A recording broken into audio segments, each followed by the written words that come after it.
Ashford, the bloodline buried. The manor whispers. In the fog-cloaked hills of Vermont, there stands a manor long abandoned, yet never truly silent. Locals call it cursed, but no one really speaks of it. Only whispers behind locked doors. Ashford Manor, once a symbol of nobility and prestige, now lies rotten beneath layers of dust and secrets. Its windows seem to watch you, and the wind that weaves through its broken halls carries more than just cold air. It carries voices. It is said that if you stand near its gates after dark, you may hear a child's whisper on the breeze, saying, "Papa says, I'm not pure." The Ashford name, once honored, is now a warning, and those who try to uncover its truth are met with one terrifying realization. The walls don't just remember, they whisper. The experiments below. Sir Reginald Ashford was not a doctor by title, but by obsession. A man who believed his family carried a tainted gene, one that needed to be cleansed for the Ashford bloodline to remain perfect. He built a laboratory beneath the manor, deep in the cold stone basement, where the screams would never be heard. His experiments began with animals, but soon turned toward those closer, his own children. Bound to chairs, they cried for mercy, but Reginald saw only variables, imperfections that needed to be corrected. A former maid once claimed to hear him mutter, "Only perfection survives the Ashford name," and when she tried to speak out, she vanished. What truly happened below those floors remains locked away, but the bloodstains, they say, never left. The widow's lullaby.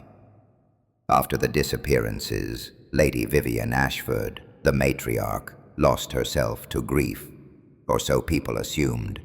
But grief doesn't make a woman sing lullabies to empty cradles, nor rock bloodied cloth as if holding a baby. Vivian would spend hours in the old nursery, singing the same tune in a low, haunting melody. "Hush, little darling, don't make a sound.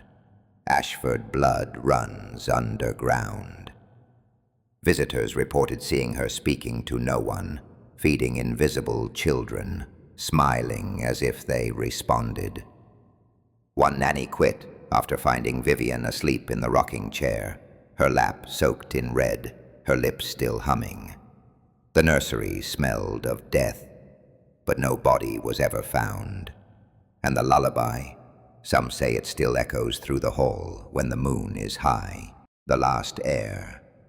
By the early 1900s, only one Ashford remained, a boy named Edgar.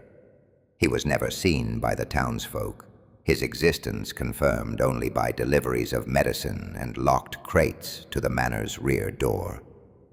Edgar lived his entire life inside a single room, the nursery. Raised not with affection, but expectation, he was the final product of Reginald's ideology, a bloodline honed into silence, precision, and fear. When the estate was finally investigated decades later, Edgar was gone. But what was found carved into the wooden walls, deep gouges made by fingernails, shook even the most hardened agents. Over and over, it read, "I am the cure, I am the curse." Edgar wasn't freed, he was completed. Blood echoes. A century later, in the winter of 2024, a realtor was hired to assess the Ashford property for a potential sale. Confident and curious, she entered alone, with nothing but a flashlight and her phone recording everything. At first it was like any old manor, dusty, cold, lifeless.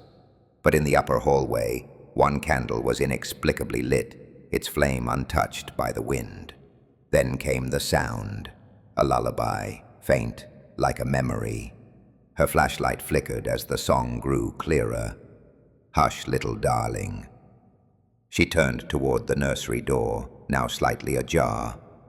Inside, the rocking chair moved on its own, and just as she stepped closer, a voice, small, delicate, and not of this world, whispered from the shadows, "Welcome back." Her phone dropped, the recording ended, and the realtor was never seen again.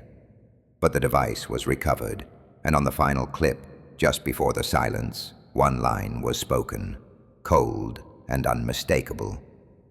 "Ashford blood never died. It waits."